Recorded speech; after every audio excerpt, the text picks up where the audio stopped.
Welcome to Sleep for Stories. Thank you for joining us on this relaxing and mysterious journey. Let us know in the comments where in the world you're watching from and what time it is for you. If you enjoy these stories, don't forget to subscribe to the channel, give this video a thumbs up, and turn on notifications so you don't miss any future tales. Wishing you a peaceful listening experience and a restful sleep.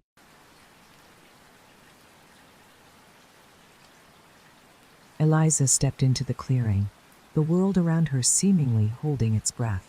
The tall, dry grass whispered as the evening breeze swept through, carrying with it the faint, metallic scent of rust and something older. Something that spoke of lost, forgotten laughter and frozen moments. Before her stood an abandoned carnival, hidden in the folds of the forest, shrouded in twilight's embrace. The entrance arch, once vibrant and gleaming with lights, now sagged under the weight of time, its painted letters, chipped and dulled.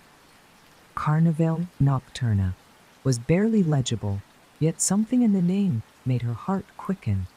She had heard the stories whispered among townsfolk, tales of sudden disappearances and strange lights dancing on the horizon on moonless nights. Stepping past the threshold, Eliza felt an uncanny shift in the air. The ground beneath her boots crunched with dried leaves and brittle paper, remnants of old flyers promising wonders that no longer existed. Merry-go-round stood in the center, its once proud horses frozen mid-gallop, their manes chipped, eyes wide with expressions that bordered on panic. A sudden clang shattered the silence, causing Eliza to spin around. The Ferris wheel at the far end of the grounds creaked, its rusted spokes groaning as if stirred by an unseen force. A flicker of light caught her eye, a soft glow emanating from the ticket booth. As she approached, she noticed the glass was cracked, but clear enough to reveal an old cash register and faded photographs pinned to the walls inside. One photograph in particular drew her in, a black and white image of performers, their faces painted with grotesque smiles that seemed almost too lifelike. Behind them, a shadow lurked, indistinct but unmistakably human. Eliza's breath caught in her throat. As the air grew colder, a shiver tracing its way down her spine. A faint sound, barely a whisper, but sharp like a knife, echoed through the empty grounds. Was the kind of noise that made the hairs on her arms stand on end, like the intake of breath before a scream. Eliza took a cautious step back, eyes darting to the dark corners where shadows seemed to shift and twist on their own. The whisper was Sewa Wilson, gone, replaced by a stillness so complete it felt suffocating. She rubbed her arms, trying to shake off the chill that clung to her like a second skin. Every instinct screamed at her to turn and run, but curiosity rooted her to the spot. With Owen and Frat her, and Eloy and Sue and run, but curiosity rooted her to the spot. Deliberate slowness. She moved towards the photograph. The figures in it seemed familiar, yet foreign. The ringmaster with his tall hat, the acrobat frozen mid-flip, the clown with a grin stretched too wide, almost as if his painted smile had a life of its own. The shadow behind them was different now, clearer, as though it had stepped forward within the frame, watching her with hollow eyes. Suddenly, a low, melodic chime cut through the air. Eliza spun around, and her gaze landed on the carousel. It was moving. The horses' eyes gleamed under the weak twilight, and their hooves lifted one by one. A slow, ghostly gallop in time to the distorted music wheezing from the old organ pipes. The carousel's motion was jerky, unnatural, as though compelled by a force that defied reason. "Who's there?" Eliza called out, her voice breaking the spell of silence. It echoed across the empty grounds, only to be swallowed by the dense thicket of trees. A sudden rustling came from the funhouse, its painted entrance now warped with time. The once vibrant colors faded into grotesque smears. The mouth of the entrance, painted in the shape of a clown's grin, seemed to shift, the corners lifting ever so slightly as if beckoning her in. Her pulse pounded in her ears as she hesitated at the entrance. The funhouse loomed before her, and the echoes of distant laughter, children's laughter, high-pitched and gleeful, wafted out as if caught in a time loop. The hair on the back of her neck stood up as she peered inside. The corridor beyond was lined with cracked mirrors, each reflecting her form at odd angles, distorting her face into grimaces and leers. The whispered noise returned, louder this time, and unmistakable. "Come and play." It was neither male nor female, but a voice suspended between worlds, drawing her forward with an invisible tether. Before she could stop herself, Eliza stepped inside. The door behind her slammed shut, and the carnival outside was swallowed by darkness. A cold draft swept through the narrow corridor, and Eliza shivered as she stepped deeper into the funhouse. The distorted reflections in the cracked mirrors followed her every move, warping her features into grotesque shapes that seemed to grin and sneer. Each step she took echoed, making it impossible to tell if the sound was hers or if someone or something was following close behind. "Come and play," the voice whispered again, softer now, almost playful. It seemed to echo from everywhere and nowhere at once, reverberating through the maze of mirrors.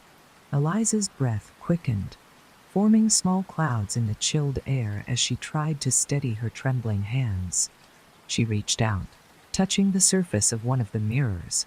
It was ice cold, almost ice cold, almost burning her fingertips. Suddenly, the lights above flickered to life, casting a harsh yellow glow over the corridor. The shadows jumped and twisted, and Eliza's distorted reflection seemed to stretch and reach out, mimicking a scream that the corridor howl or stirs never came. The laughter of children echoed once more, but it was wrong, too slow, too deep, as if played backward on a broken record. "Eliza."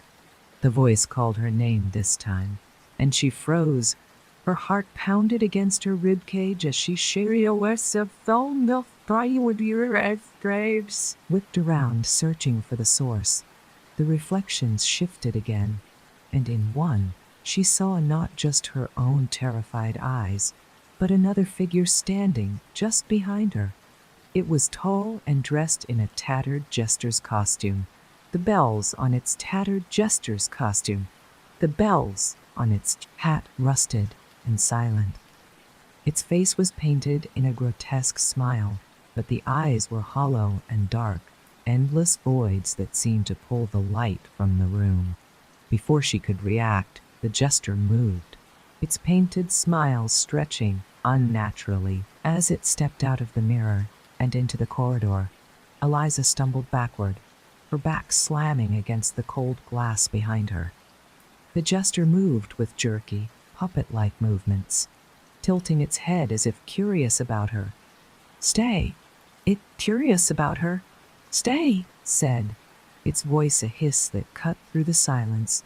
It raised one gloved hand, and Eliza felt her limbs go numb, as if the blood in her veins had turned to ice. The lights flickered again, and in the brief moments of darkness, she could see other figures in the mirrors, spectral clowns, acrobats with skeletal faces, and a ringmaster whose eyes glowed like embers. Desperate, Eliza closed her eyes and willed herself to wake up, to be anywhere but here. But when she opened them, again, the jester was inches away, its painted grin wide enough to split its face. It leaned in close, its breath cold against her ear as it whispered, "The show has just begun." A sudden crash echoed from deep within the funhouse, and deep within the funhouse, and the mirrors shattered, sending shards raining down around her. The lights went out completely, plunging her into darkness. The only sound was her own ragged breathing, and the faint, echoing footsteps of something moving closer, ready to play. Eliza's breath came in shallow gasps, the darkness pressing down on her like a living entity. She stretched her hands out cautiously, feeling the jagged edges of broken glass bite into her fingertips. The pain was sharp but fleeting, barely sharp but fleeting, barely sharp but fleeting, registering under the surge of adrenaline coursing through her veins. Somewhere in the void, she heard the faintest echo of whispers, an indistinct murmur that seemed to come from every direction at once. As her eyes adjusted to the dark, she began to see shapes emerging in the dim light. Figures adorned with glittering masks and tattered costumes shifted as if alive. She told herself it was a trick of the shadows, the fractured reflections playing on her fear, but her body tensed involuntarily, her instinct screaming otherwise. A soft, pulsing red glow suddenly flickered at the end of the corridor. It illuminated a doorway, ornate and carved with swirling patterns that seemed to move under her gaze.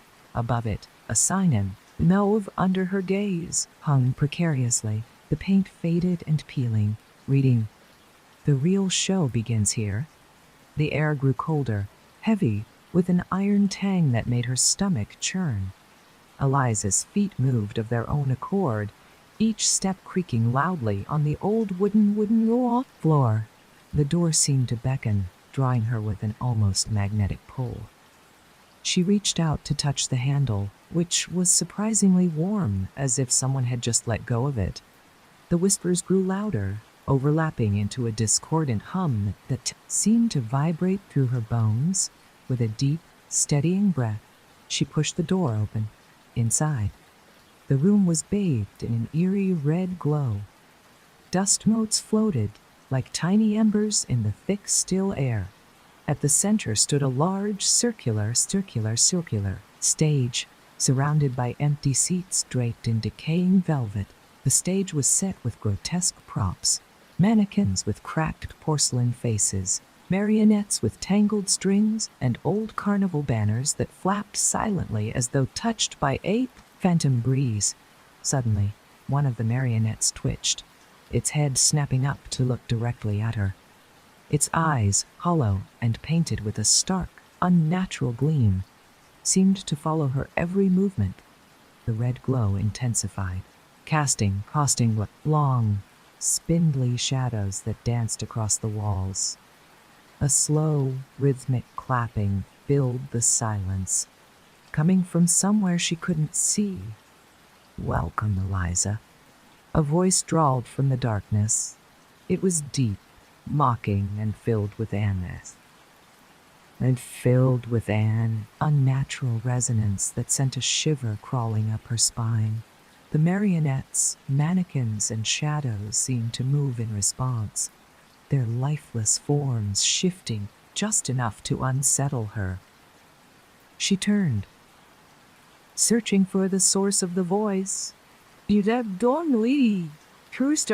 Unsettle her, and found herself staring into the eyes of a figure cloaked in darkness, only its grin visible, a grin that was impossibly wide and filled with sharp, white teeth.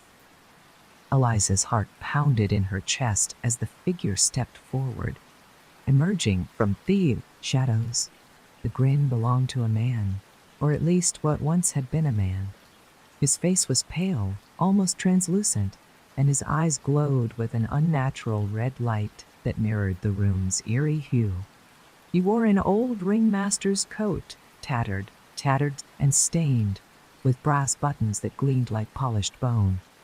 "I've been waiting for you," he said, his voice both familiar and foreign, as though two voices spoke in unison, one deep and commanding, the other faint and whispering, like a distant echo. He lifted a hand, gesturing towards the stage where the marionettes and mannequins shifted, their limbs creaking as they positioned themselves in macabre tableau. Eliza backed away, her pulse racing as she felt the cold wood of the door behind her. But when she turned, the door was gone, replaced by a wall of mirrors that reflected the scene before her. In those reflections, she saw herself surrounded by figures that weren't there when she looked, directly spectral, performers in faded costumes, their faces painted with grotesque smiles that seemed to widen as she stared. Why me? She whispered, the question slipping from her lips before she could stop it.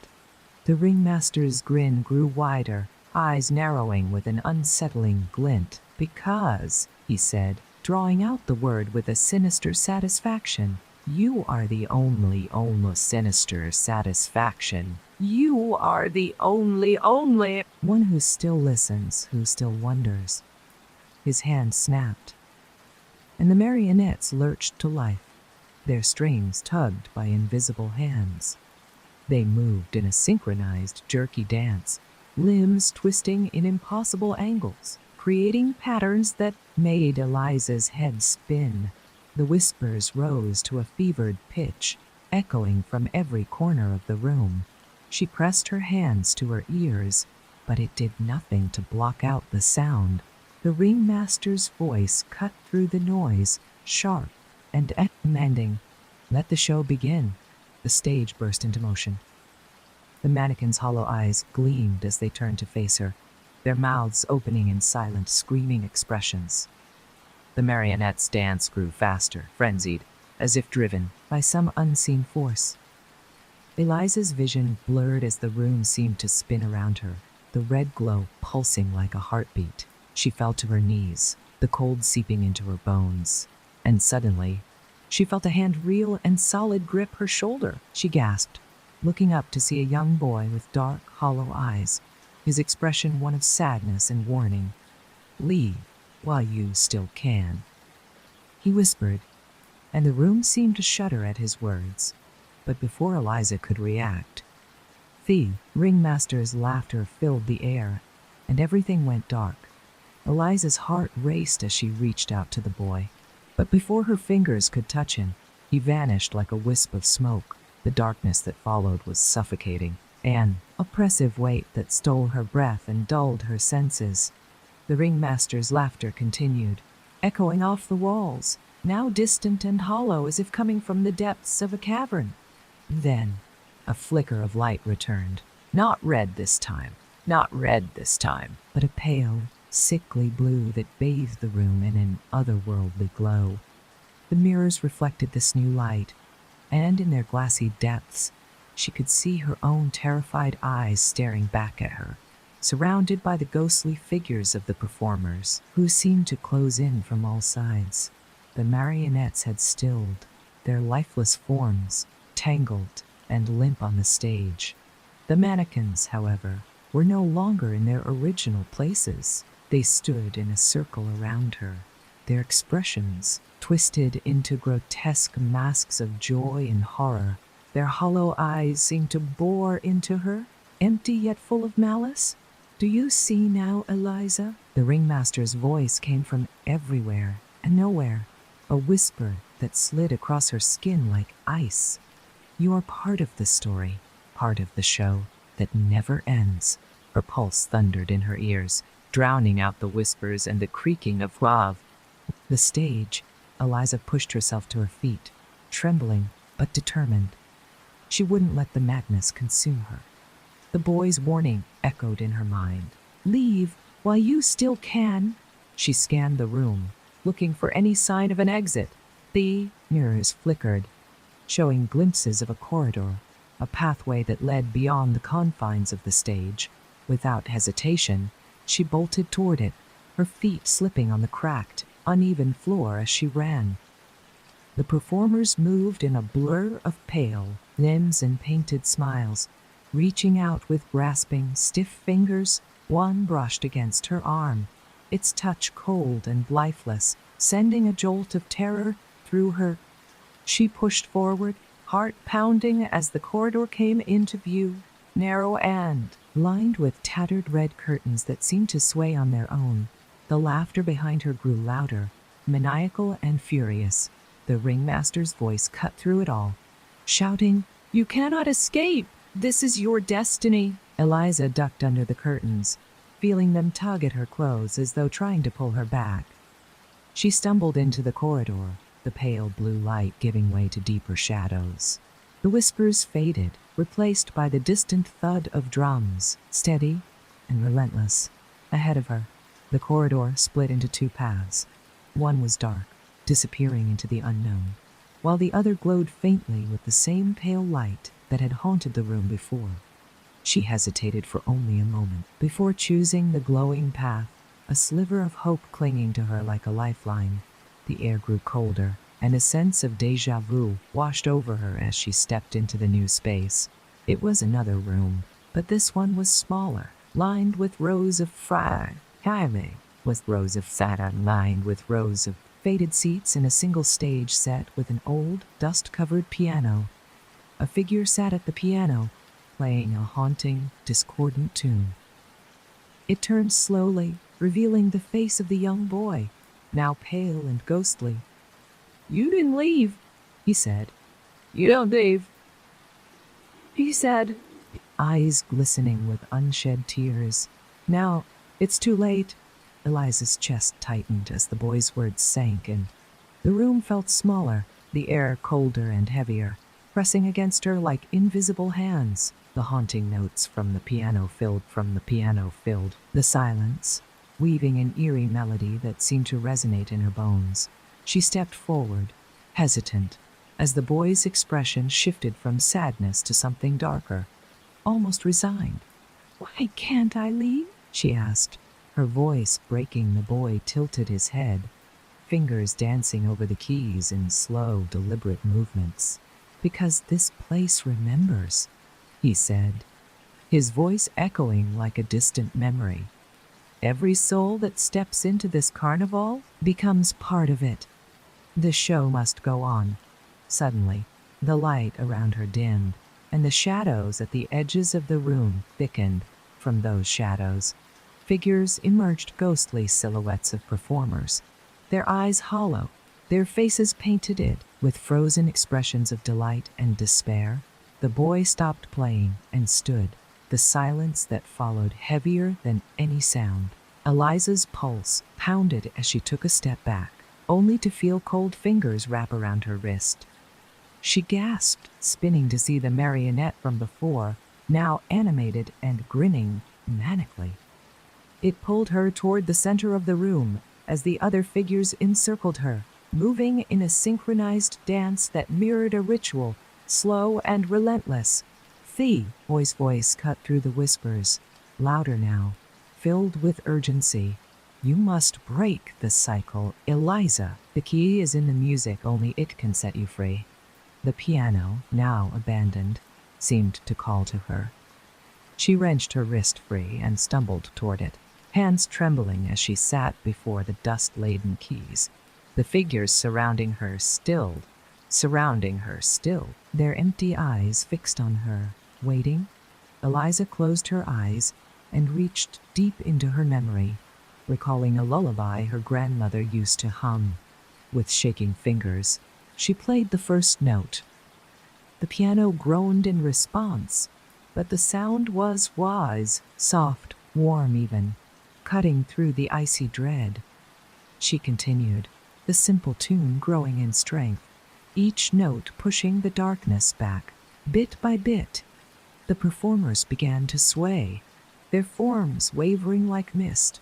The boy, now standing beside her, placed his small, cold hand on hers. "Don't stop," he whispered. She didn't. The room shuddered, the walls seeming to crack under an invisible pressure. The ringmaster's voice, furious and panicked, roared from the depths of the shadows. "No, this is not how it ends." Eliza's fingers flew over the keys, the lullaby swelling until it drowned out the ringmaster's protest. The blue light brightened, filling the room until it was blinding. The ghostly figures dissolved, their expressions softening into peaceful smiles as they faded away. With a final resounding chord, the room was silent once more. The oppressive chill lifted, replaced by a warmth that felt almost like sunlight. Eliza opened her eyes to find herself standing in the clearing outside the carnival, the ruins quiet and still. The boy was gone, but the faint strains of the lullaby lingered in the air, a whisper of freedom. Eliza took a deep breath, the weight on her chest finally gone. She turned away from the clearing. leaving the forgotten carnival and its secrets behind, but not without a final glance. In the distance, she could almost swear she saw a figure, the boy smiling and waving before fading into the shadows. Eliza stood there, rooted to the spot. Asa stood there, rooted to the spot. Asa stood there. The image of the boy faded into the shadows of the ruined carnival. The forest around her was eerily silent, the air thick with the scent of damp earth and old wood. Her heart still raced, a relentless reminder of the ordeal she had just endured. She took a step forward, hesitating, as if the ground beneath her might vanish and pull her back into the nightmare. Suddenly, a sound broke the silence, a faint rustle, like leaves disturbed by a gentle breeze. But there was no wind. Whack! Eliza's eyes darted toward the source, her muscles tense and ready to flee. From the underbrush, a faint shimmer of light glowed, pulsing like a heartbeat. It beckoned her, soft and warm, so different from the cold glow within the carnival. With cautious steps, she approached the light, her breath catching as she realized it emanated from an old brass locket partially buried in the dirt. She knelt down, fingers brushing away the soil to reveal its intricate design, a delicate engraving of the carnival itself, etched with haunting detail. The locket felt warm in her palm, almost alive. Curiosity pushed aside her fear, and she gently opened it. Inside was a small, sepia-toned photograph of the boy who had helped her escape. He stood with a group of other children, their expressions joyful, untouched by the shadows that now haunted the place. Underneath the photograph, an inscription read, "For those who remember, the story never truly ends."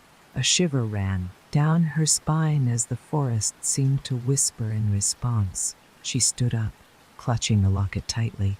The realization settled in her chest like a stone. This was far from over. The carnival, the voices, the boy, they weren't just echoes of the past. They were waiting, always watching, and she was now a part of that story. The faint sound of a piano note drifted through the trees, a single, lingering key that made her heart stop. She turned, eyes wide, scanning the dense woods, the dense woods. Light had changed. The sun, which had been just over the horizon, now dipped lower, casting long, stretching shadows that seemed to shift and dance on their own. Eliza knew she had a choice: walk away and bury the memories deep, or return to the town and uncover the truth that the carnival had hidden for so long. The weight of the locket in her hand felt heavier now, as if urging her toward the latter. With a resolute breath, she began to walk back toward the distant glow of the Dinding Mysterious town. The locket clutched close to her heart. The whispers faded behind her, but she knew they were never truly gone. The story was hers now, and it was far from finished. Whitaker looked up at Eliza, his eyes shadowed with an emotion that bordered on fear. He reached out, taking the locket from her hands with trembling fingers. This locket. It was never meant to be found again, he muttered, more to himself than to her. Eliza's heartbeat thundered in her ears. What do you mean? A gateway? And why does it feel like everything is just beginning? Whitaker let out a long, weary sigh, glancing at the old clock on the wall as its hands ticked past midnight. The Carnival Nocturno was more than just a spectacle of lights and games. Eliza, it was a gathering place for those who walked between worlds, a bridge between the living and the forgotten. This locket was created to seal the gateway they used, hidden away after that night, when everyone vanished. Eliza's mind spun. The locket felt heavier than ever, its metal warm, pulsing as if it had its own heartbeat. She remembered the boy's hollow eyes and the voices that haunted the carnival. But why me? Why did the carnival call to me? Whitaker's gaze softened, his expression tinged with sadness. Because you're connected to them, Eliza. Your great-grandmother was one of the last performers. The one who tried to warn the town before it was too late. You're part of this, whether you want to be or not. The room felt colder, the shadows deepening as if listening. The faint sound of a piano note played from nowhere, and Eliza's eyes darted to the dark corner of the room. The whispering started again, soft and lost forward, was hard and starved and insidious, wrapping around her like a cold embrace. We don't have much time, Whitaker said, his voice low. He pushed a dusty leather-bound book towards her, the cover marked with arcane symbols that seemed to shift under the flickering lamplight. This is the record of the carnival, its origins, and how to stop it. You need to finish what your great-grandmother started. Eliza reached out, her fingers grazing the cracked cover as a chill ran down her spine. Outside, the wind picked up, howling through the narrow streets like a warning. She glanced at Whitaker, whose eyes now shone with determination despite the fear etched into every line of his face. "Are you ready?" he asked, the question hanging in the air like a challenge. Eliza swallowed hard, nodding. "I don't think I have a choice." Whitaker's old, calloused hands opened the leather-bound book, its pages yellowed and brittle with age. As he flipped through, Eliza caught glimpses of faded sketches, performers with haunting eyes, symbols that seemed to twist as she stared, and the ominous silhouette of the carnival itself, sketched with uncanny detail. "There," he said, pointing to a page marked with smudged ink and hastily scrawled notes. The illustration showed a figure holding the very locket now clutched in her hand, surrounded by swirling shadows that seemed alive. The locket was the key to both sealing and opening the gateway, Whitaker explained. Your great-grandmother, Annalise, was the last to use it, intending to close the carnival forever. But something went wrong. The spirits bound to this place are trapped, caught between worlds, and they need someone tied to their legacy to finish what she started. Eliza traced the lines of the sketch, her breath catching as she recognized the same boy she had seen in the funhouse, his eyes wide with both warning and sadness. Her pulse quickened to sadness. The whispers grew louder, seeming to rise from the very walls of Whitaker's house. The floorboards creaked, and the lamp's light flickered, casting elongated shadows that twisted unnaturally. Suddenly, a loud bang echoed through the room, shaking the old furniture. Eliza jumped, eyes darting to the front door as it rattled in its frame. Whitaker's expression darkened, and he stood, grabbing an old iron rod from beside the fireplace. "They know you're here," he said, voice low and steady, "and they won't stop until the locket is theirs." Before Eliza could react, the door burst open, a rush of cold wind flooding the room. The whispers turned into a chorus of agonized cries, and a shadowy figure stood silhouetted against the night, eyes gleaming like coals. It was the ringmaster, his grin wide and predatory, as if carved into his pale face. "You brought her right to me, old man," the ringmaster hissed, the sound scraping through the air like nails on a chalkboard. The shadows behind him writhed and shifted, forming shapes that resembled the ghostly performers Eliza had seen: clowns, acrobats, and silent, spectral musicians. Whitaker stepped in front of Eliza, raising the iron rod as if it were a talisman. The ringmaster's grin faltered for a split second, but then he laughed, a hollow, bone-chilling sound.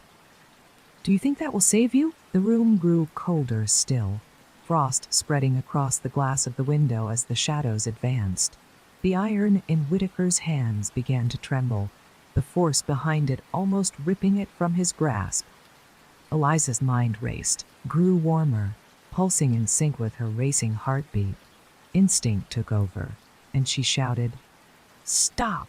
The locket glowed brighter, casting a searing light that pushed the shadows back, momentarily silencing the whispers.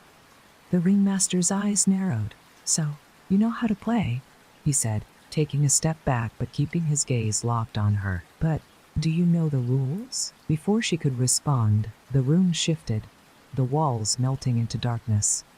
Eliza felt herself being pulled, the world spinning as reality bent around her. The last thing she heard was Whitaker's voice, strained and desperate.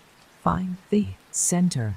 Only there can you break the curse." When the spinning stopped, Eliza stood alone on the carnival's main grounds. The air was thick with mist, and ghostly lights flickered in the distance. The silence was palpable, the carnival waiting, watching, and the show was far from over. Eliza took a deep breath, the air sharp and metallic, filled with an unnatural stillness. The carnival's main grounds stretched out before her, illuminated by the ghostly flicker of lanterns that swayed without wind. The tents and rides, once vibrant and full of life, now stood as hollow, decaying husks. Each one seemed to watch her, waiting for her next move. A sudden rustle behind her made her spin around, heart hammering. The shadows at the edge of the clearing shifted, shapes, moving just out of sight. A low hum, almost like the murmur of an unseen audience, began to build, sending shivers down her spine.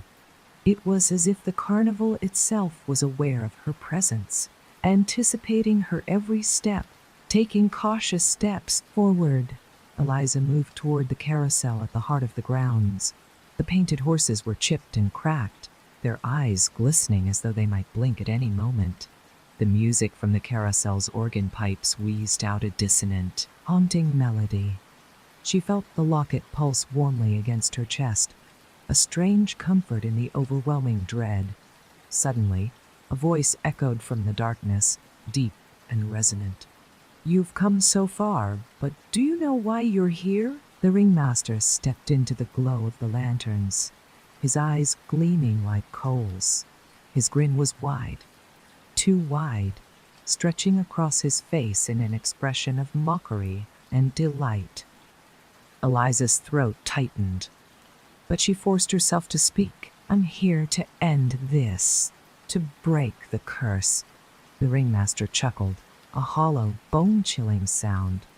"End it!" He raised one hand, and the shadows around them seemed to shift and coil. "You are part of this tale now, Eliza. You cannot end what you've already begun." Before she could react, the ground beneath her feet trembled, and the carousel creaked to life, spinning slowly at first, then faster.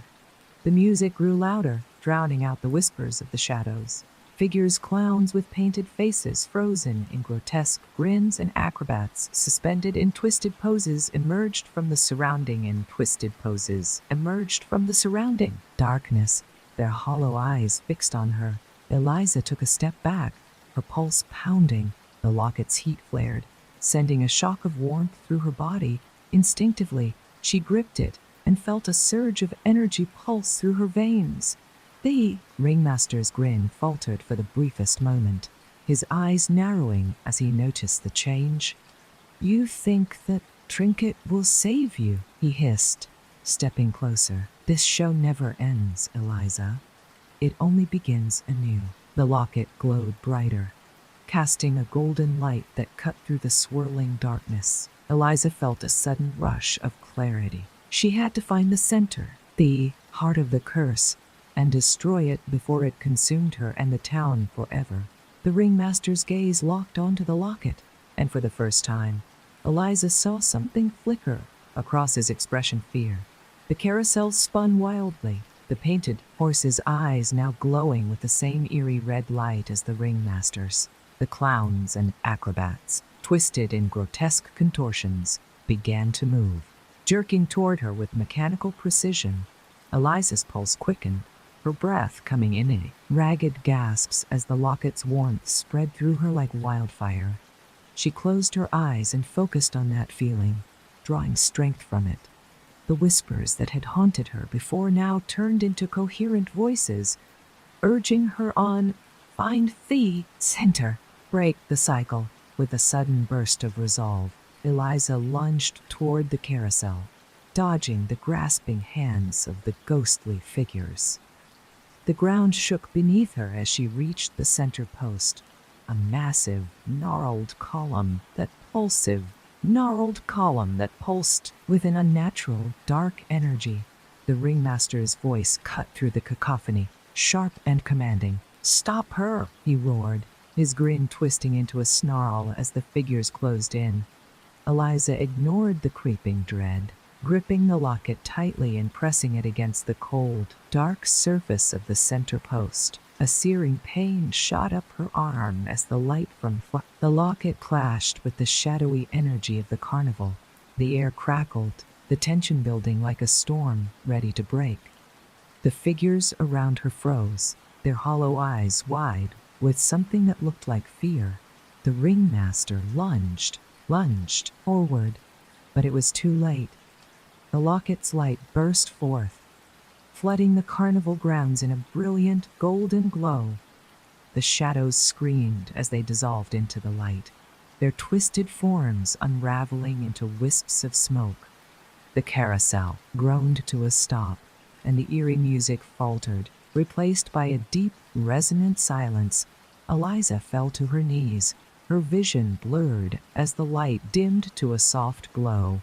The ringmaster's voice was a mere whisper now, laced with defeat.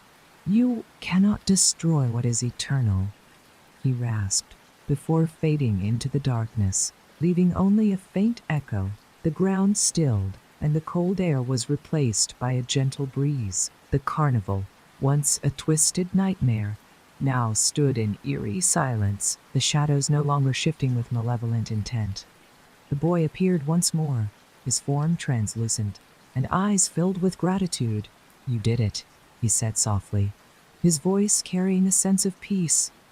"The cycle is broken," Eliza managed a weak smile, the locket now cool in her hand. The boy's form shimmered and began to fade, taking the last remnants of the curse with him.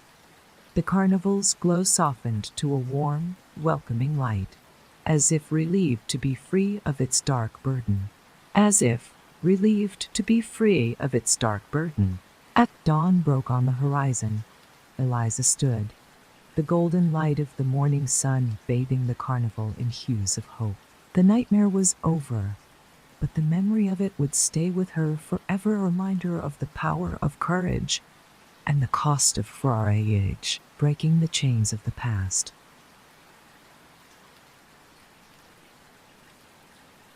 Deep in the uncharted heart of the Ardenwild forest, where the sun's rays barely penetrated the thick canopy, there lay the remnants of an expedition long forgotten. The forest was a place of legend, where whispers of ancient spirits, lights moving among the trees kept even the bravest explorers at bay. Yet, that didn't stop Professor Theodore Grayson and his team from venturing into its shadowy depths a decade ago, never to return. Margaret Maggie Hill, a historian with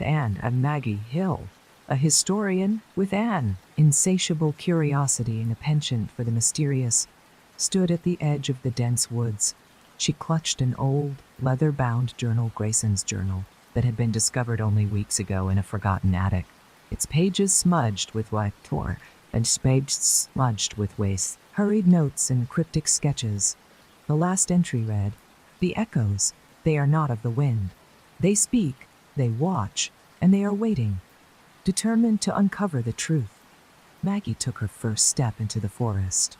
The air grew cooler almost immediately, thick with the scent of damp moss and rotting leaves. The only sounds were the faint rustling of branches and the distant cawing of a crow. Each step seemed to carry her deeper into a world that resisted time itself. Vines snaked up ancient oaks, and wildflowers in unnatural shades of violet and blue peeked through the underbrush, their petals glowing faintly in the twilight. Hours passed, marked by the fading light and the increasingly erratic entries in the journal. Maggie paused to study one of the drawings, a crude sketch of a stone monolith carved with symbols that seemed to shift as she stared at them. A chill ran down her spine when she realized the monolith was just a few steps away. Half buried in the moss approaching it, she traced one of the carvings with her fingertips. The stone was cold, almost unnaturally so, and hummed with an energy that made her bones ache. Suddenly, a low, melodic hum, rose from the forest, building in intensity until it resonated through her chest. Maggie's breath caught in her throat as the ground beneath her trembled. Out of the silence came a voice, deep and layered, as though a chorus of spirits spoke as one. "You see the echoes, but do you understand what they truly are?" Before she could react, the forest around her shifted, the trees bending as if bowing to some unseen force. Shadows coalesced, forming shapes that moved and swayed like figures in a dance. One shadow broke away, stepping forward with eyes that glowed a soft blue, its form more human than spirit. Maggie's instinct screamed at her to run, but her feet were rooted in place. The figure extended a hand, its gaze unwavering. "Come, historian, it is time to learn the truth." Maggie's breath caught in her throat as she took in the sight before her. The colossal stone structure was more imposing than anything she could have imagined. The symbols carved into its surface glowed softly, as if recognizing her presence. The air hummed with an energy that seemed both ancient and alive. The shadowy figure moved past her, gliding effortlessly across the moss-covered ground until it reached the base of the structure. It turned back, its glowing eyes meeting hers. "This is the gateway between worlds, where the echoes you seek dwell," it said, "but not all who hear them can bear the truth." Maggie stepped forward, her curiosity outweighing her fear. The journal's last entries described a voice of the forest that would guide those who listened. She reached the base of the monolith, tracing the symbols with her fingers as they pulsed warmly beneath her touch. Suddenly, the ground shifted, and the symbols flared to life. The humming grew into a deep, resonant tone that seemed to come from within the stones themselves. The shadows around them started to coalesce, forming shapes that looked like the lost members of Professor Grayson's expedition. Their eyes glowed with the same spectral light, their faces a mixture of relief and torment. One of the figures stepped forward. Maggie recognized him from the faded photograph in the journal, Professor Grayson himself. His eyes were hollow, yet they held a glimmer of recognition. He spoke. His eyes were hollow, yet they held a glimmer of recognition. His voice layered with echoes that made it sound as if a dozen people spoke in unison. "We sought knowledge, but we did not understand the price," Grayson said. "The forest is alive, and it remembers now. It wants you to choose. The shadowy, and it remembers now.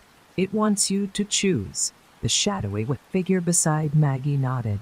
"You must decide whether to carry the burden of the truth back to the world, or stay and join the echoes, guarding this secret forever."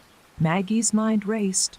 The forest seemed to close in around her, the weight of these decision pressing down like an unseen hand.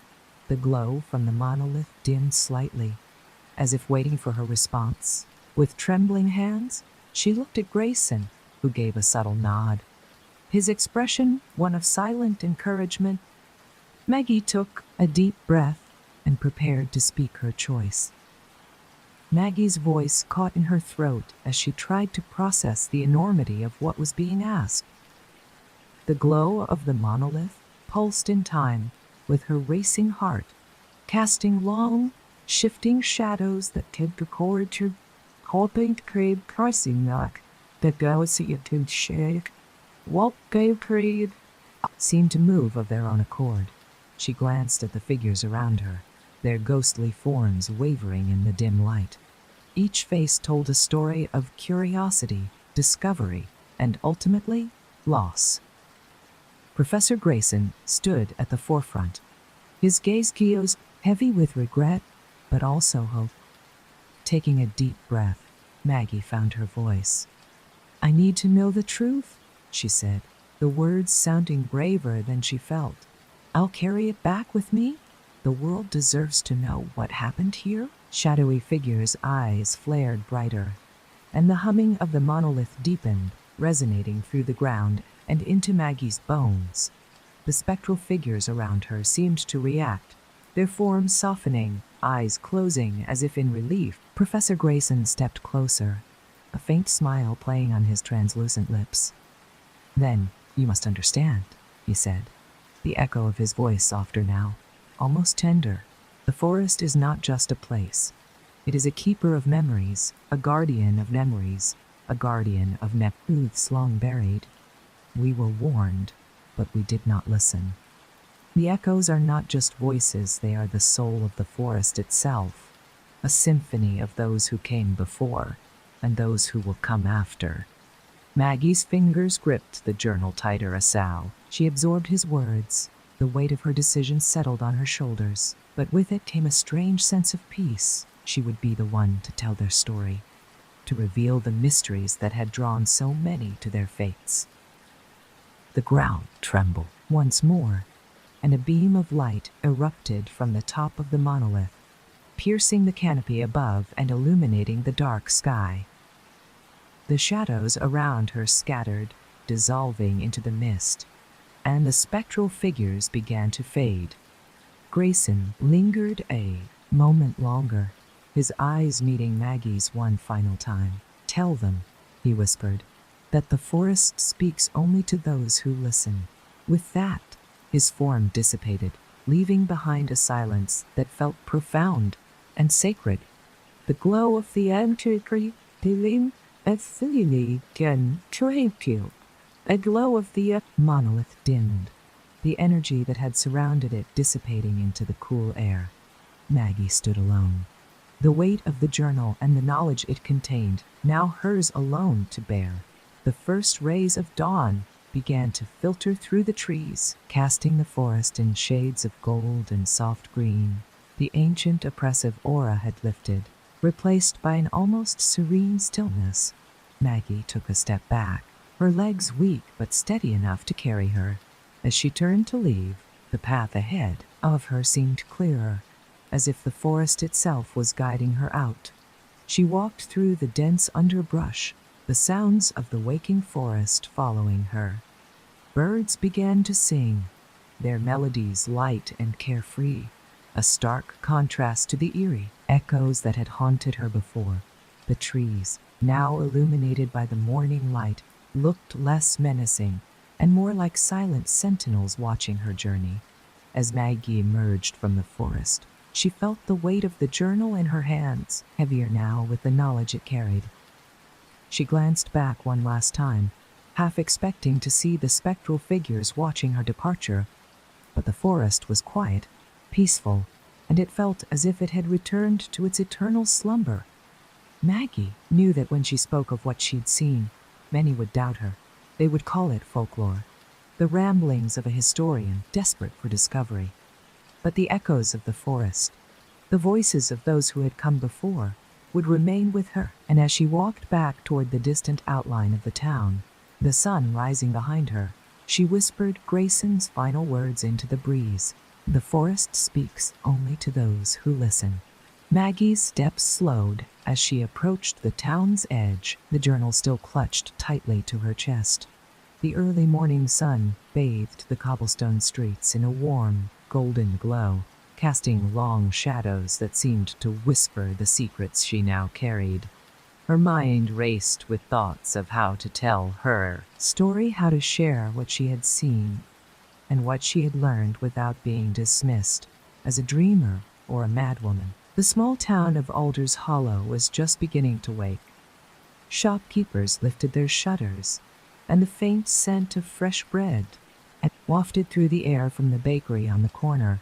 A few townsfolk nodded in her direction, their faces lined with curiosity and vague recognition.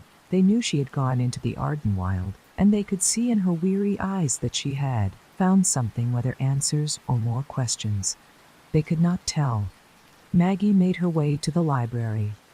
a grand old building with ivy creeping up its stone facade. It was here that she planned to document everything, to pour the truth into pages that might one day be read by those brave enough to believe. She pushed open the heavy wooden doors and was met by the familiar scent of aged paper and dust. The room was quiet, save for the soft creak of floorboards as she walked to her usual table near the window. The journal sat before her, its leather cover worn and marked with Grayson's hurried scrawls. She opened it slowly, flipping through the pages filled with sketches of the forest, maps of their ill-fated journey, and notes written in a hand that grew shakier with each entry. Near the end, there was a page with a single line: "The echoes will show the way, but only if you have the courage to listen." Maggie took out her own notebook, the blank pages beckoning. Her pen hovered over the paper as she struggled to find the words. How could she capture the way the forest breathed, how the shadows seemed alive, and how the echoes of those long gone had spoken to her in voices that resonated deep down in her soul? She closed her eyes for a moment, letting the memory of Grayson's final gaze wash over her. It was then that she heard it again, the faintest of whispers, like a sigh carried on the wind. "Tell them." She began to write, her hand moving across the page in a fevered rush. She described the first steps into the Ardenwild, the way the light changed, and the air grew colder. She wrote of the monolith, of Grayson's spectral form, and of the truth he had shared. The words poured out, filling page after page, each detail vivid and raw. The library, the town, the rest of the world seemed to fade away as she recounted her journey. Hours passed unnoticed until the sound of a clearing throat startled her. Maggie looked up to see the librarian, an elderly woman with sharp eyes and a knowing smile. "You found something out there, didn't you?" she asked, her voice barely above a whisper. Maggie nodded, the weight of what she had learned still pressing down on her. "More than I could have imagined." The librarian's smile faltered, and she leaned in close. "You're not the first to return with stories of the forest," she said, her eyes flicking to the journal on the table. "But you may be the first to truly understand it." Maggie's heart skipped a beat. "What do you mean?" The librarian glanced around to make sure they were alone, then lowered her voice further. "The Ardenwild has always spoken. To some more than others. Those who listen carefully enough are chosen, and with that comes a responsibility to guard its secrets and share its warnings." Maggie sat back in her chair, the weight of the journal suddenly feeling heavier than ever. The echoes, she realized, were not just memories of the past. They were messages meant to guide and protect, meant to be heard and heeded by those who dared to listen. As the sun dipped below the horizon and cast the library in shadows, Maggie knew her work was only beginning. The librarian's revelation weighed heavily on Maggie as she sat in the dimming light of the library. The golden hues of the afternoon had deepened into deep orange and purple, casting the room in a warm, almost dreamlike glow. Maggie turned her gaze back to the journal, the words she had just written blending in her mind with her mindfully. Grayson's final plea and the librarian's cryptic warning. She realized she couldn't do this alone. The secrets of the Ardenwild were too vast, too powerful for just one voice. She closed the journal and stood, her chair scraping softly against the wooden floor. The librarian watched her with a mixture of curiosity and caution, as if she knew what Maggie was about to say. "Who else has heard the forest?" Maggie asked, her voice steady but quiet.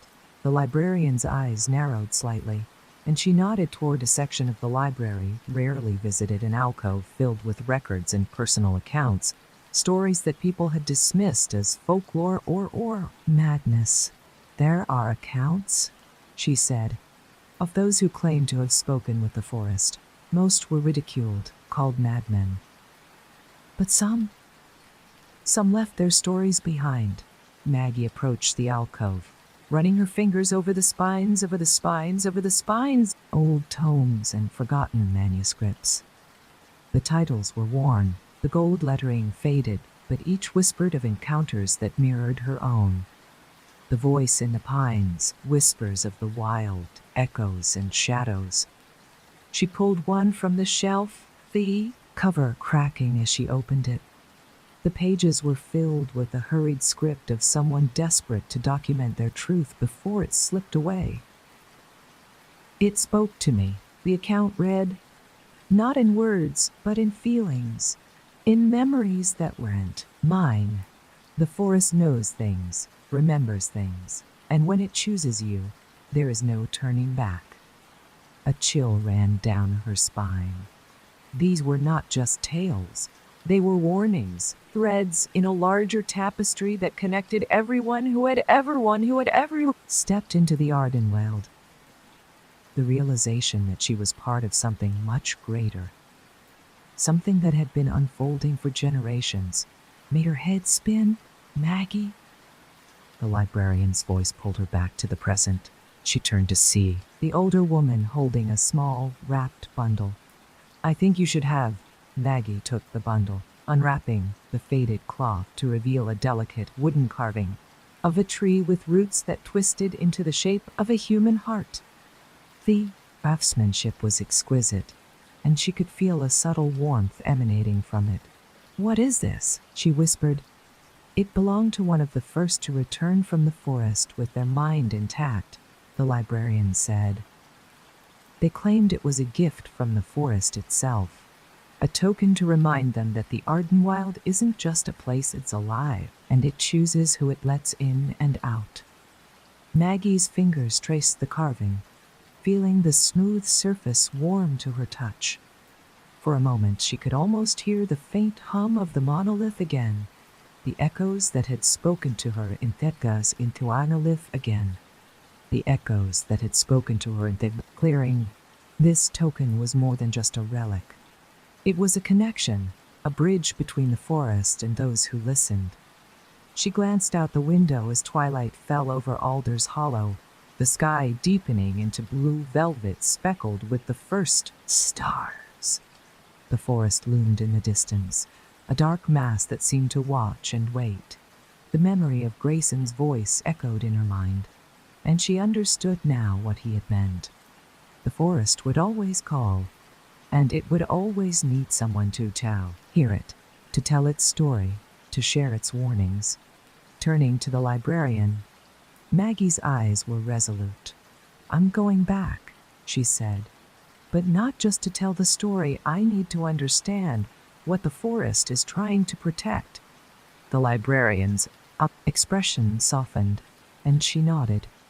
Then be careful, Maggie. The forest gives, but it also takes. Maggie left the library with the journal, her notes, and the small wooden carving tucked safely under her arm as she walked through the quiet streets. The chill of the coming night bit at her skin, but the warmth of the carving pulsed against her chest, steady and comforting. The journey was far from over. If anything, it was only just beginning. Maggie's determination carried her through the town and back to the edge of the Ardenwald as night fell. The forest loomed before her, its dark silhouette stretching into the star-speckled sky. The air was cooler now, biting at her skin, but the warmth of the carved token pressed against her chest gave her courage. She glanced down at the journal and the carving, the echoes of Grayson's final words echoing in her mind. The forest speaks only to those who listen. Stepping into the shadowed woods, Maggie felt Anne. Immediate shift, the air thickened, and the subtle rustle of leaves turned into the whisper of voices, the forest's awareness sweeping over her like a wave. She pressed on, weaving through tangled roots and ducking under low branches, every sense heightened. The path that had led her to the monolith before seemed to shift, redirecting her deeper into the forest, as if the Ardenwald itself was guiding her. After what felt like hours, Maggie arrived at a clearing illuminated by the soft, silvery glow of moonlight. At the center stood another monolith, taller and more imposing than the first. Its surface was etched with symbols she didn't recognize, and as she approached, they pulsed faintly, as though greeting her. The whispers grew louder, forming a chorus that resonated deep within her chest. From the edge of the clearing, figures began to materialize. Stepping forward in silence, they were not as spectral as before. They looked almost solid, their features illuminated by the moon. Professor Grayson stood among them, his eyes no longer hollow but filled with a deep, knowing light. "Why did you come back?" he asked, his voice steady, without the layered echoes that had haunted it before. Maggie took a step closer, holding the carving to her chest, the ghostly figures around him mirroring his movements as if bound by the same unseen force.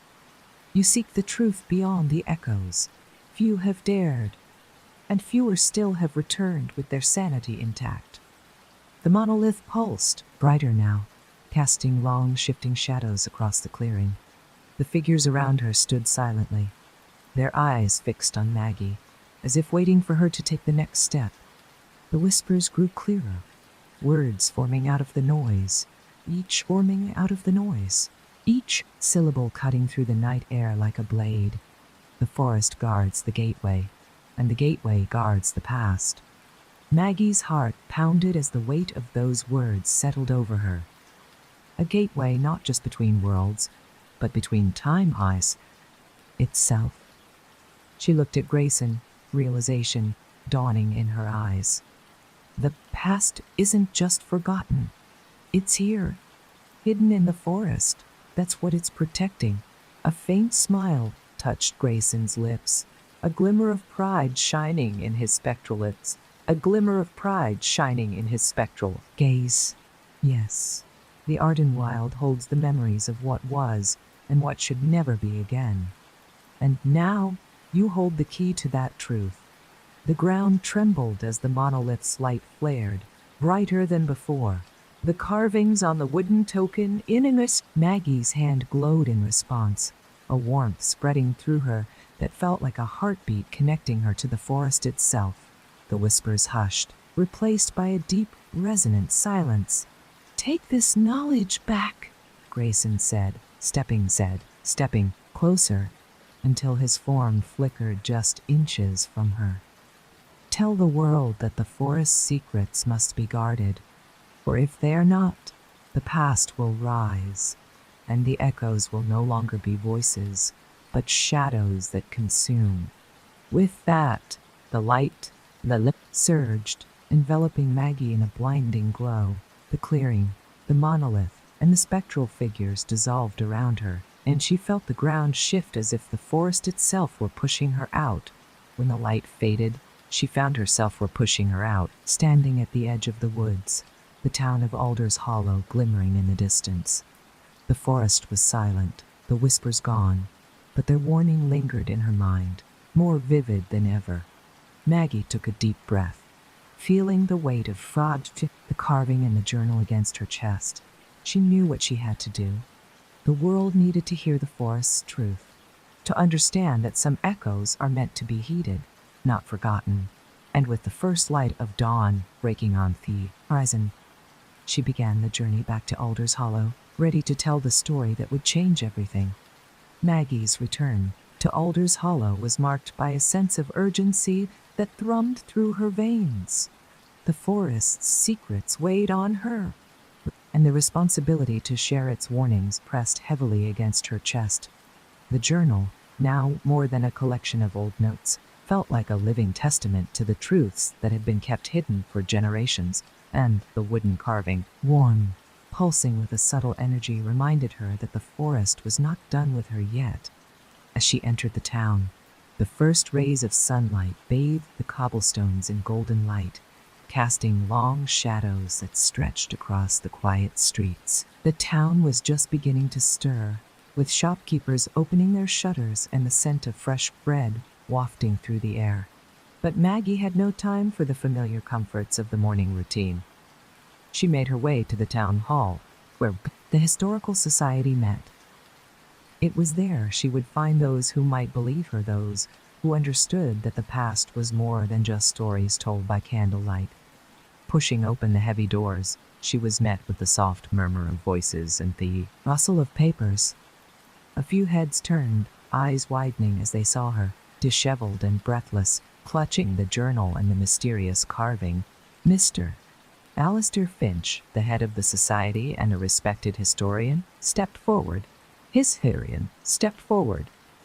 brow furrowed in concern. "Maggie, what on earth?" "I need to speak," she interrupted, her voice steady but urgent. "It's about the forest. It's about Professor Grayson's expedition and what they found out there." A hush fell over the room. The story of Grayson's ill-fated journey was well known, a mystery that had fascinated and terrified the town for a decade. Maggie glanced around at the expectant faces, some filled with doubt, others with the flicker of hope that she might finally have answers. She placed the journal on the large oak table in the center of the room, opening it to the final entries. Grayson and his team weren't just exploring. They were searching for something hidden, something that holds the memory of everything the forest has ever seen. The Ardenwild is alive, and it's guarding a gateway to the past.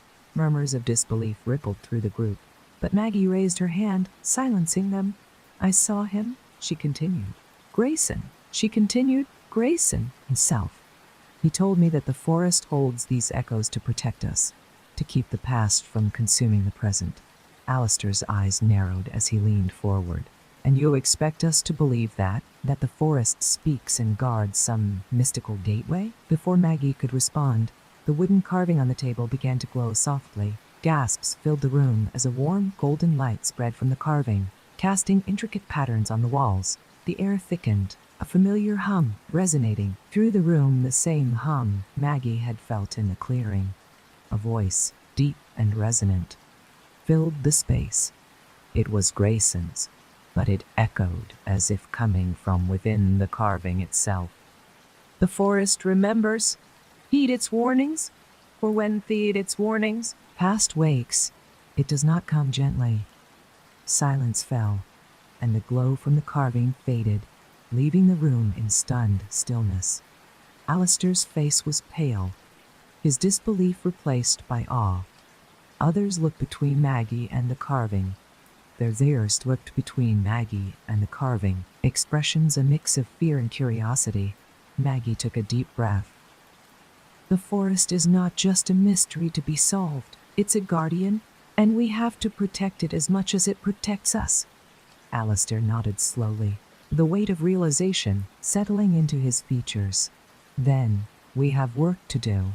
As the sun climbed higher in the sky, casting its light over Alder's Hollow, Maggie knew that the story she was about to tell would change everything. The echoes of the past were no longer just whispers in the woods. They were a call to action, a reminder that some truths must be faced, no matter how deep they are buried.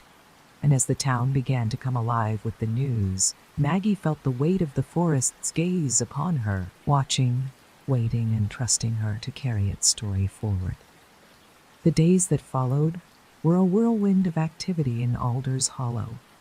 The story of Maggie's journey into the Ardenwild spread quickly, sparking both wonder and fear among townspeople. The journal, now a centerpiece in the Historical Society, was studied and pored over by scholars, skeptics, and believers alike. The wooden carving sat nearby, its presence a silent reminder of the forest's warning. Maggie found people, herself caught between excitement and dread. She knew that spreading the story was only the beginning. The forest had chosen her, not just to share its secrets, but to protect them. And as more people came to the town to hear her speak, the weight of that responsibility grew heavier. One evening, as twilight painted the sky with deep blues and purples, Maggie stood by her window, looking out at the dark outline of the Ardenwild. The forest seemed different, now less menacing, but still tensed, watchful. A knock at her door pulled her from her thoughts. It was Alistair, his face lined with concern. "We have a visitor," he said. "Someone who claims to know more about what you saw." Maggie's brow furrowed as she followed him to the fair town hall, where a small crowd had gathered. At the center stood an elderly woman wrapped in a shawl, her eyes sharp and glistening with the kind of knowledge that came from a life lived in the shadows of secrets. "I am Edda," the woman said, her voice strong despite her age. "I am one of the last of the forest guardians, those who were entrusted with its truth before the echoes began to fade," the crowd murmured, and Maggie's pulse quickened. She stepped forward, her gaze locked on Edda's. "You know what the forest is protecting, don't you?" Edda nodded slowly, her eyes narrowing. "The gateway holds more than just memories of the past. It holds the power to bring those memories back to life.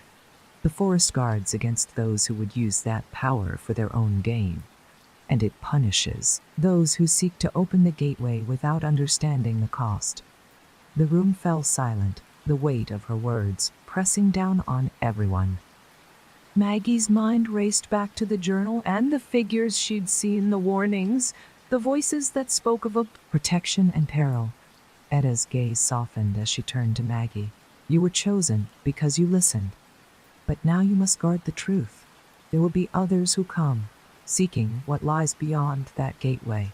And when they do, they will not come with respect or caution." Alistair's voice cut through the tension. "Then what can we do? How do we protect the town and the forest?" Edda's expression grew stern. "You must form a circle of guardians, those who will watch over the Ardenwild and ensure that its secrets remain safe. The carving is a beacon, a symbol of trust. As long as it remains intact, the forest will know as it remains intact. The forest will know you are its ally." Maggie felt the weight of Edda's words settle over her. The responsibility was more than she had ever imagined, but the memory of Grayson's eyes, the forest's whispers, and the echoes of the past all urged her forward. "I will do it," she said, her voice steady. "I'll help form the guardians, and will protect the forest and its secrets." Edda nodded, a flicker of approval in her gaze.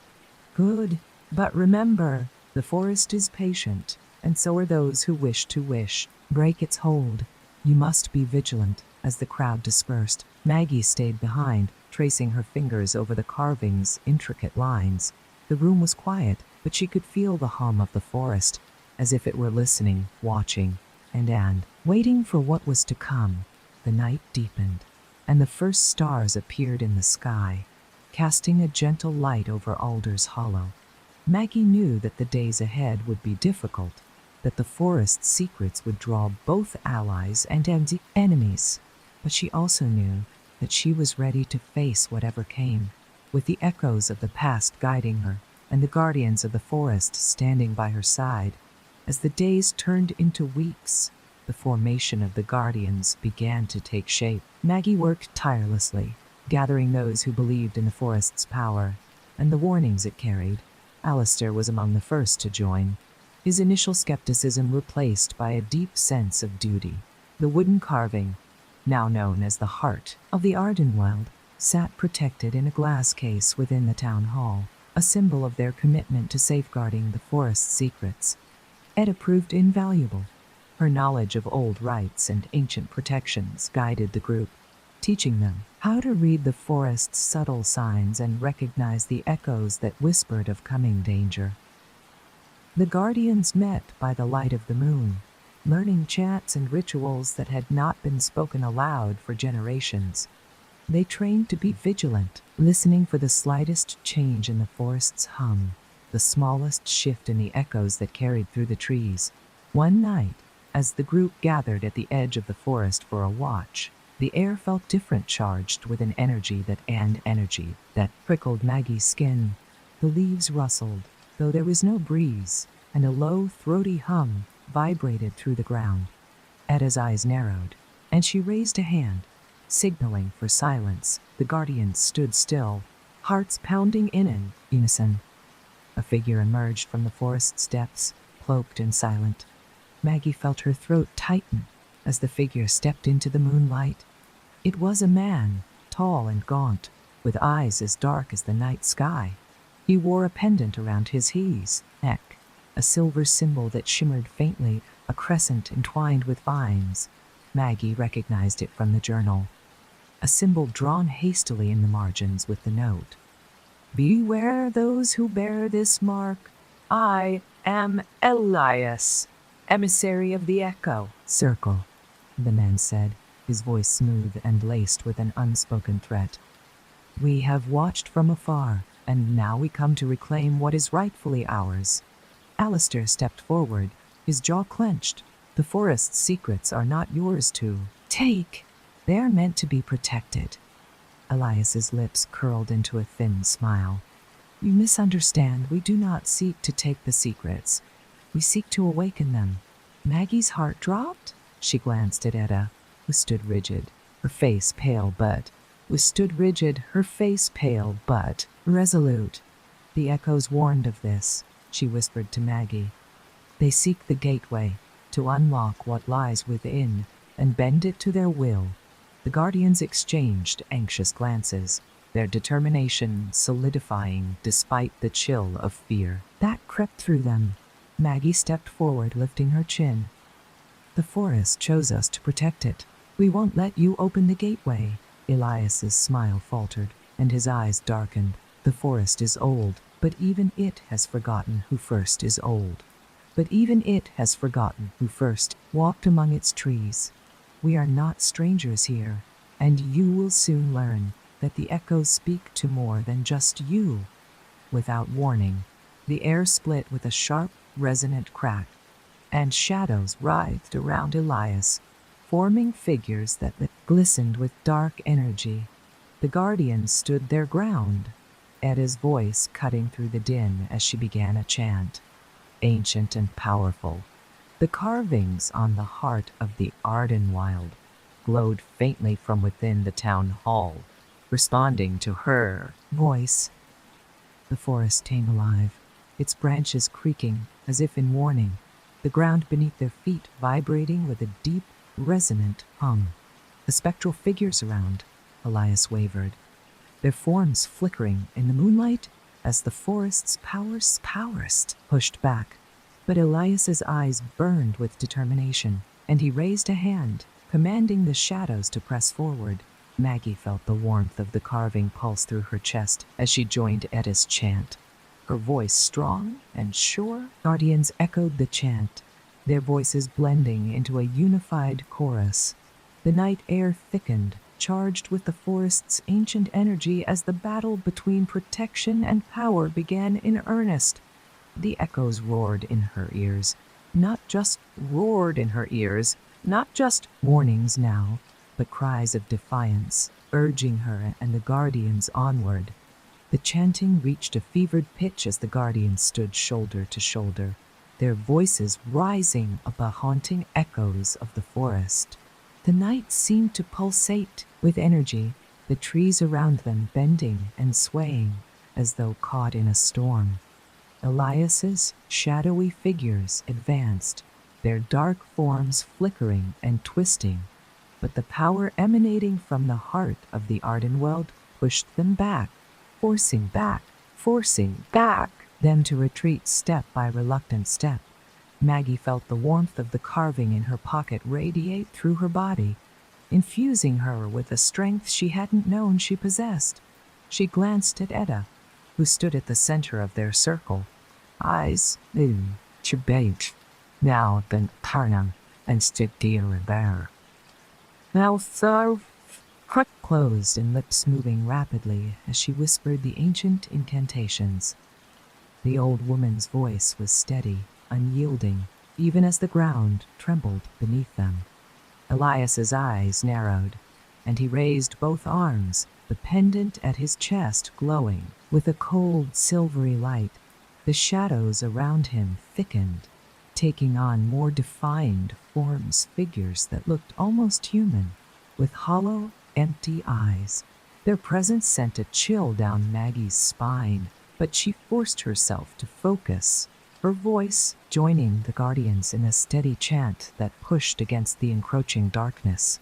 Suddenly, the glow from the heart of the Ardenwild flared, casting a brilliant golden light across the clearing.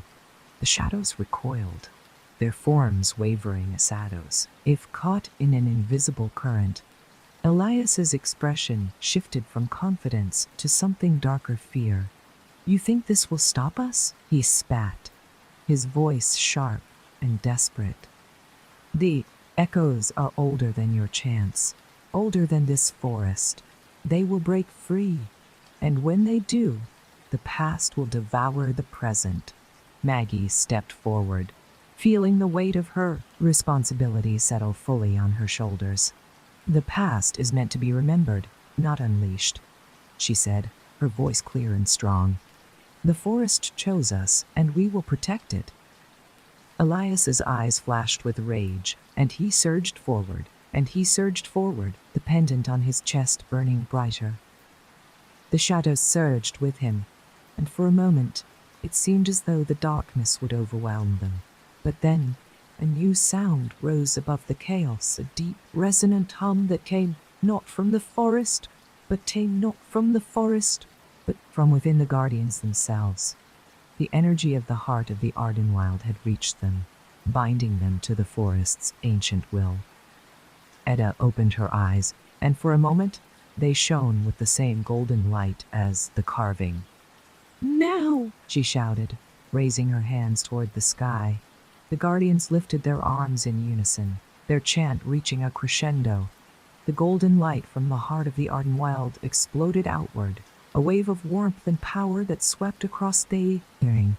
The shadows screamed as they were torn apart, their forms disintegrating into wisps of smoke that vanished into the night. Elias staggered back, the glow of his pendant sputtering and fading. He fell to his knees, eyes wide with disbelief as the last of the shadows evaporated around him. The clearing fell silent, the only sound the soft rustle of leaves and the distant call of an owl. Maggie approached him cautiously, the carving still warm in her hand. "It's over," she said, her voice steady but laced with exhaustion. "The forest's echoes are safe." Elias looked up at her, his face pale and haunted. "You don't understand," he whispered. "This is only the beginning. The past will come for all of us." Before Maggie could respond, a sudden wind swept through the clearing, carrying with it the faintest whisper of the forest's echoes. Elias's form shimmered, and with a final hollow look he vanished, leaving nothing but the cold silvery pendant lying in the grass. Maggie picked it up, feeling the chill of its touch seep into her skin. The guardians gathered around her, their faces a mixture of relief and lingering fear. Edda placed a hand on her shoulder, the golden glow in her eyes fading back to a deep, knowing gaze. "The forest's story is long, Maggie," Edda said softly, "and we are now its keepers." As the first light of dawn crept over the horizon, painting the clearing in hues of gold and pink, Maggie knew that this was not the end but a new chapter. The forest had chosen them, trusted them, and it was up to the guardians to ensure that trust was never broken. The echoes of the past would always whisper, but now they had protectors who would listen. The morning air was crisp as the golden light of dawn filtered through the trees, casting long, dappled shadows across the clearing. Maggie looked down at the cold, silvery pendant in her hand, its weight a stark reminder of Elias's final words. "The past will come for all of us." The message echoed in her mind, its warning heavy with foreboding. Edda stepped forward, eyes tired but resolute. "We must hide this," she said, nodding toward the pendant. "If the echo circle seeks to awaken the power within the forest, this relic cannot fall into their hands." Maggie nodded. slipping the pendant into her pocket. Where should we keep it? The town hall? The heart of the Ardenwild? Etta shook her head, a faint smile touching her lips. No, child. This must be hidden where even the whispers cannot find it. She turned to the guardians who surrounded them, their faces still pale from the battle. We must journey deeper into the forest, to the place where even echoes dare not go. A murmur rippled through the group. Alistair stepped forward, his brow furrowed. You mean the Hollow Glen? His voice was low, almost reverent. The name alone carried stories of those who had entered and never returned. Yes, Etta said, her tone final. The forest guards its secrets well, but there are places where its power runs deepest. If we are to keep this pendant safe, it must be placed there. The guardians exchanged uneasy glances, but one by one, they nodded their agreement. Maggie felt a shiver run down her spine. The Hollow Glen was a place spoken of in hushed tones, a place said to be alive with the forest's oldest and most powerful spirits. But she also knew that the forest had chosen her, and it was her duty to see this through. They set out as the first rays of sunlight broke through the dense canopy, illuminating their path in shafts of gold. The deeper they ventured into the Ardenwild, the quieter it became. The usual rustle of leaves and chirping of birds faded into an eerie silence. The air grew colder, and a fine mist coiled around their ankles, clinging to them like a living thing.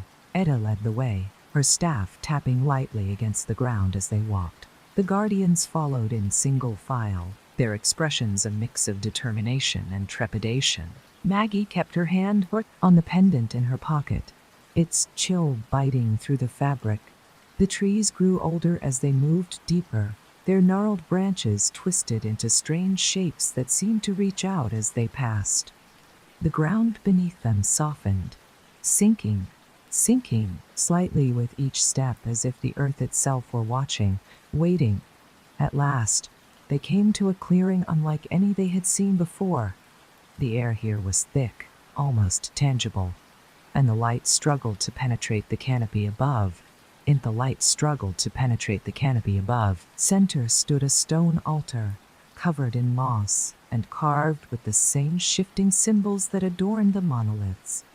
The whispers returned, faint and distant, as if the forest itself were holding its breath.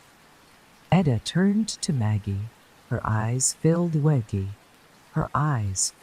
with a mix of pride and warning.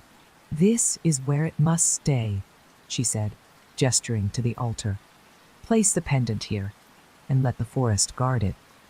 Maggie stepped forward, her heart pounding. She withdrew the pendant from her pocket. Its cold surface gleaming faintly even in the dim light as she laid it on the altar. The ground beneath them shivered, and a low, melodic hum rose from the stones. The mist thickened, swirling around the pendant as if binding it to the earth. A sudden gust of wind rustled through the clearing, carrying with it a voice deep, resonant, and filled with the weight of ages. Guardians, your task is just beginning. The forest remembers, and so must you. The hum faded, and the clearing fell silent once more. Maggie stepped back, her pulse racing as she felt the forest's presence wrap around them.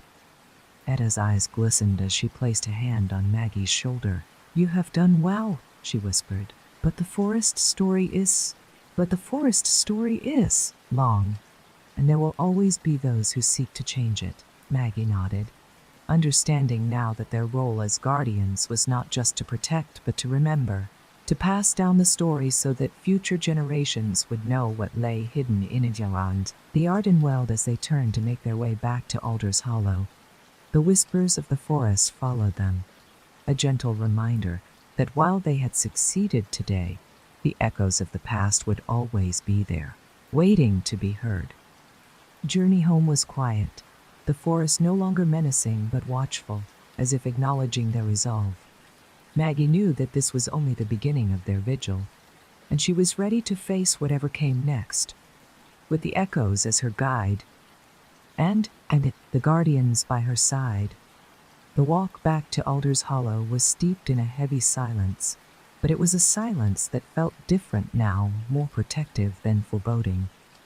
The guardians moved with a shared understanding that their mission had only said in that very trait in that their entry. Reafters, let's start for your what coats are that shared the door just begun. The air was cool, laden with the damp scent of earth and moss, and the forest's whispers seemed to ebb and flow like a distant tide, following their journey but never intruding. As the town's familiar silhouette emerged through the thinning trees, Maggie felt a mixture of relief and anticipation. The pendant was safely hidden, and for now, the echo circle had been driven back. But Elias's final words still echoed in her mind. The pass will come for all of us. The guardians gathered in the town square, their faces pale but determined. A crowd of townsfolk had gathered, their expressions a mixture of curiosity and fear. News of the night's events had spread, and whispers of spectral figures and ancient chants passed between them like wildfire. Alistair stepped forward, raising his hand to quiet the murmurs. "The forest has spoken," he began, his voice deep and clear, "and we have answered its call, but this is not just the Guardian's duty. It is a responsibility we all share. The Ardenwald protects us, and now we must protect it." A murmur of agreement rippled through the crowd. Maggie stepped up beside Alistair, her gaze sweeping over the faces that looked to her for guidance. "What we faced last night was only the beginning. There are forces that seek to awaken the past, to use the forest's power for their own ends. We must stand together, not just as guardians, but as a community that remembers and respects the echoes of those who came before." Edda emerged from the edge of the square, leaning on her staff but holding her head high. "The forest has chosen its allies," she said, her voice carrying a weight that silenced even the faintest whisper. "But remember, it is vigilant. It listens. If we forget what it holds, it will remind us, and not always gently." The townsfolk exchanged uneasy glances, but Maggie saw resolve in their eyes. They understood now that Alder's Hollow was more than a quaint town on the edge of an old forest. It was a sentinel, a guardian of secrets older than memory itself. As the sun set, casting the town in hues of red and gold, Maggie felt a hand on her shoulder. She turned to see Edda, her eyes filled with an emotion Maggie couldn't quite place, something between pride and sorrow. "You will lead them well," Edda said softly. "But the forest's song is long, and you must be ready for what it will sing next." Maggie nodded, the weight of Edda's song, words settling over her like a mantle.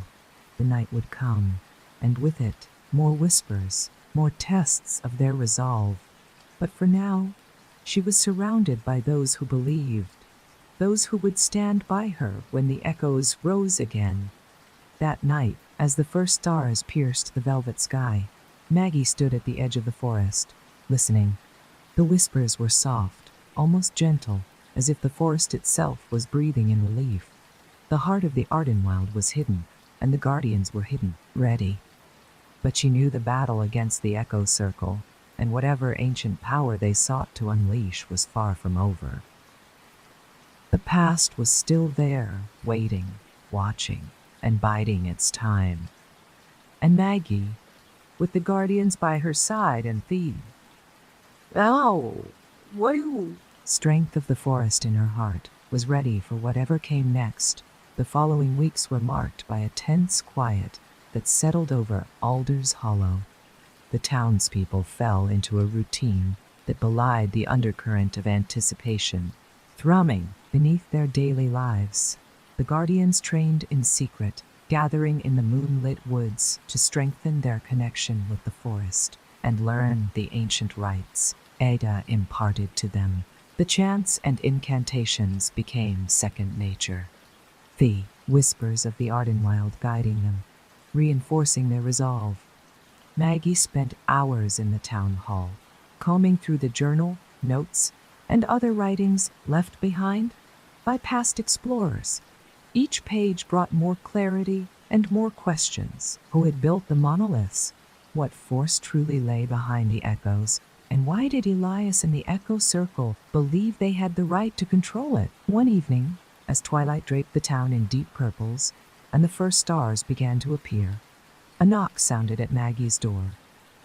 She opened it to find Alistair, his expression grim.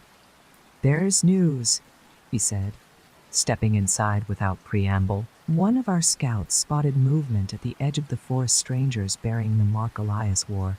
Maggie's stomach clenched. The Echo Circle was making its move. "How many?" she asked, voice low but steady. "3, but more could be nearby," Alistair said. "We've doubled the watch, and Edda's already preparing a new protection rite." Maggie nodded, feeling the familiar pulse of adrenaline course through her. "Woo! Need to keep them away from the hollow glen. If they find the pendant..." Alistair's eyes darkened. "We won't let that happen." The Guardians gathered at the edge of the forest as the moon rose, casting pale light over their determined faces. Edda stood at the center, her staff glowing faintly as she traced symbols into the air. "Tonight, we reinforce the bond between the town and the forest," she said, her voice carrying the authority of someone who had seen many battles come and go. "Whatever comes, we stand together." The chant began, a low hum that resonated through the ground and seeped into the trees.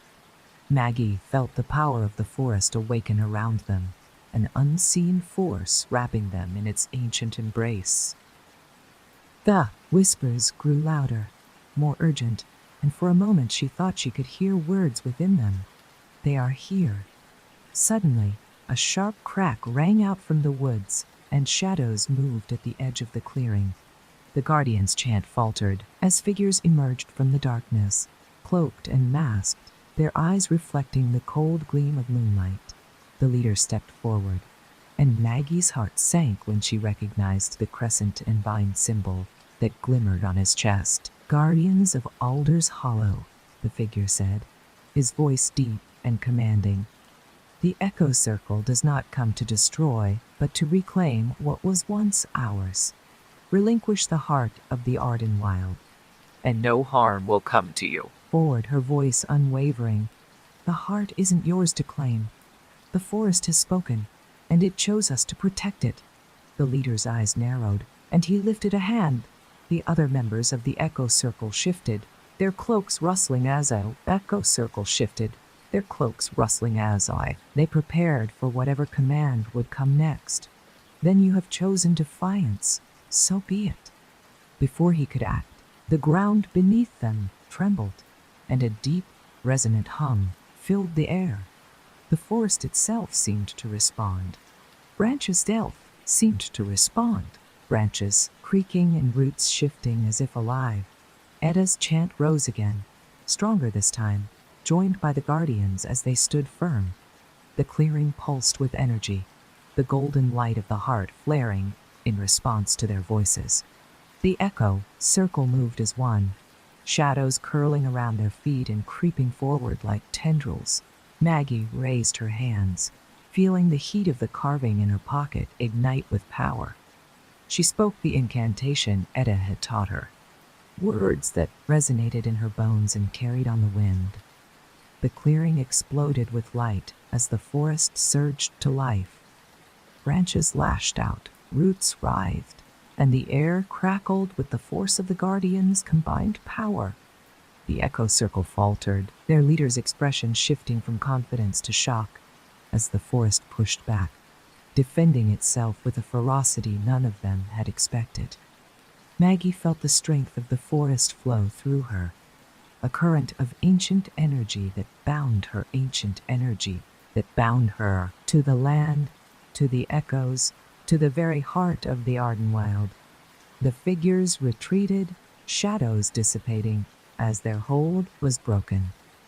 The leader met her gaze one last time, eyes filled with rage and an unspoken promise of return. Before vanishing into the dark, the clearing fell silent, the whispers receding like a sigh. The guardians stood together, breaths heavy, but victorious. Etta lowered her staff, a proud gleam in her eyes. "It is not over," she said, her voice soft but certain. "But tonight, the forest remembers that it is not alone." Maggie looked out over the trees, the pendant's weight in her pocket, a reminder of what they had defended and what they still had to protect. The battle had been won, but the war for the echoes of the past was just beginning. And as long as the guardians stood watch, the forest would have a voice and a shield. As the moonlight bathed the clearing in silvery calm, Maggie knew they were ready for whatever came next. Days turned into weeks, and the sense of vigilance never left Maggie or the guardians. Though the echo circle had been repelled, the whispers of the forest carried subtle warnings that reminded her that their victory was only temporary. The guardians continued their watch, patrolling the forest's edge and performing rites to strengthen their bond with the Ardenwild. Each night, they gathered in a circle, chanting the ancient words that connected them to the forest's heart. One evening, as the sun dipped below the horizon and painted the sky with shades of deep red and gold, Maggie stood at the forest's edge, listening. The whispers were quieter now, more like a distant song than a warning. Etta approached her, the weight of age showing in her gait but not in her eyes, which still gleamed with determination. "It has been peaceful," Etta said, her voice steady. "But the forest is never truly silent." "You know this, don't you?" Maggie nodded, her gaze fixed on the darkening woods. "Ah, yes, the forest remembers, and so do we." Etta placed a hand on her shoulder. "You have done well, Maggie. You have led the guardians and protected the heart of the forest. But there will come a time when the echoes will rise again, when the past will try to break through." Maggie took a deep breath, the weight of the pendant pressing against her chest. "I know, but we'll be ready." The night deepened, and the guardians gathered once more, their circle illuminated by the soft glow of lanterns. Alistair, standing beside Maggie, lifted his head and met her eyes. "Tonight, we mark a turning point," he said to the group. "We remember those who came before, and I'll prepare for those who will come after." As the guardians raised their voices in a unified chant, the forest seemed to respond, the trees swaying gently as if acknowledging their resolve. The whispers grew softer, almost peaceful, as if the Ardenwild itself was reassured by their presence. Maggie felt a calm settle over her, a rare moment of peace amidst the storm of responsibilities and fears. She knew that their work was far from over, and that one day the echo circle might return, or another force would seek the forest's power. But for now, the guardians stood strong, bound by their oath and the shared understanding that they were more than protectors. They were the living echoes of those who had come before, chosen to keep the forest's secrets safe. As the moon cast its silver light over Alder's Hollow, and the first stars appeared in the sky, Maggie looked at her fellow guardians and felt a deep sense of belonging. The forest hummed softly, as if in approval, and the night seemed less dark. Whatever challenges lay ahead, they would face them together, with the echoes of the past guiding them, and the heart of the Ardenwild watching over them. The guardians' vigil continued, and so did the whispers, a reminder that while peace was fleeting, their unity was eternal. And as Maggie stood in the circle, surrounded by those who believed in the forest's truth, she knew that they were ready for whatever future the echoes would bring.